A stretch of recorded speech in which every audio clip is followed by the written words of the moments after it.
Lo llamaban el castigo de los condenados. Y había una razón, no era una simple celda de aislamiento. Era una máquina de destrucción psicológica, diseñada para quebrar la voluntad humana hasta sus cimientos más íntimos. En la oscuridad absoluta de los campos de concentración nazis, existían recintos especialmente diseñados no para albergar, sino para aniquilar lentamente cualquier atisbo de humanidad. Quien entraba en ellas rara vez salía con la cordura intacta, si es que salía. Se usaron en silencio, sistemáticamente, como parte de una maquinaria de terror que prefería la descomposición mental a la muerte rápida, hasta que los testimonios de los escasos supervivientes revelaron la verdad más macabra.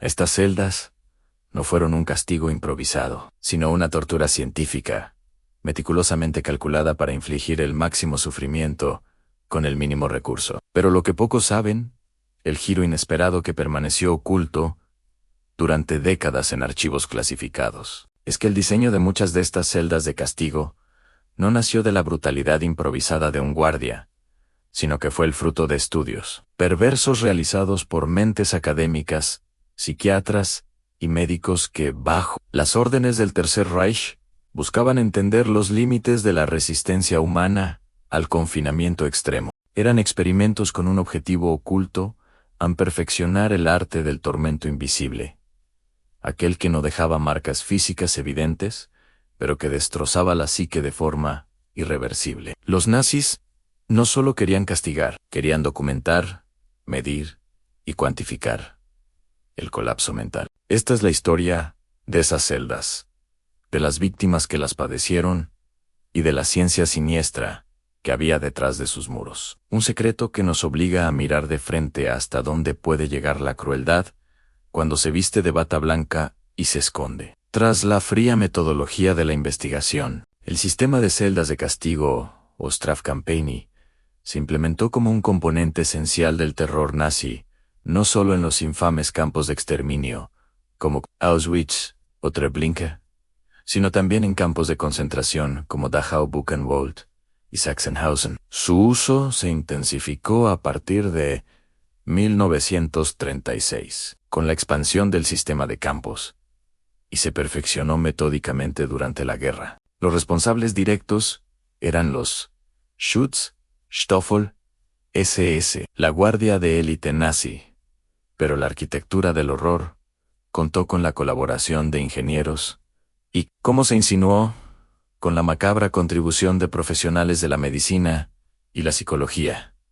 El objetivo nunca fue la mera reclusión. Era una aniquilación programada. Estas celdas adoptaban formas diversas, cada una con una especialidad en la crueldad. La más común era la celda de pie, o Stehbanker. Imagine un armario de piedra, de apenas 75 centímetros cuadrados. No había espacio para sentarse, mucho menos para acostarse. El prisionero era encerrado allí dentro, a menudo con varios más, condenado a permanecer de pie durante días, sus cuerpos apiñados en una oscuridad tan absoluta que el tiempo perdía todo significado. El aire se volvía rápidamente irrespirable, viciado por el dióxido de carbono de su propia respiración y el hedor de los excrementos. Los gritos se ahogaban en los muros de hormigón, y la desesperación llevaba a los hombres a enloquecer, a arañar las paredes hasta sangrar,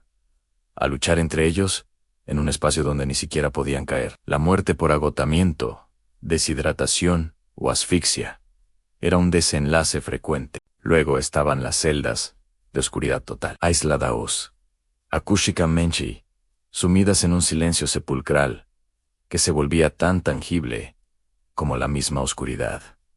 Aquí, la tortura era sensorial. El cerebro, privado de cualquier estímulo externo, comenzaba a fabricar sus propios horrores en alucinaciones auditivas y visuales, paranoia devastadora, una sensación de abandono cósmico. Los guardias sabían que unos días en esta condición podían reducir a un hombre fuerte a un estado infantil, balbuceante y aterrorizado. Era una disección precisa de la mente humana, y no podemos olvidar las celdas de castigo al aire libre.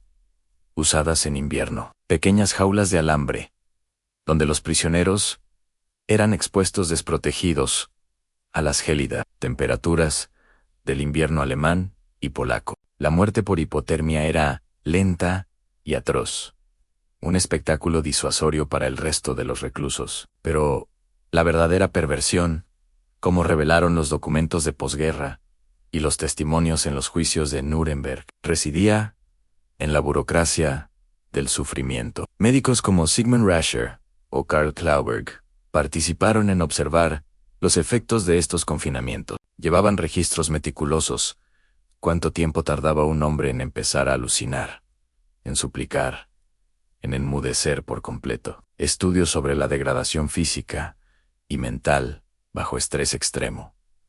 Todo ello para alimentar el conocimiento del régimen sobre el control absoluto. Las víctimas eran prisioneros políticos, intelectuales polacos, sacerdotes, testigos de Jehová y, por supuesto, judíos. Gente como el pastor protestante Paul Schneider, encarcelado en Buchenwald, que desde su celda de castigo continuó predicando y animando a otros prisioneros hasta que fue asesinado con una inyección letal. O el escritor Ernst Wickert, que sobrevivió a su encierro en Buchenwald y luego lo narró con una prosa desgarradora, describiendo cómo el hombre se enfrenta a la nada cuando le es arrebatada toda dignidad. Cada celda era un microcosmos del universo nazi, eficiente, despiadado y carente de toda compasión. El dolor no era un subproducto, era el producto principal. La intención era clara: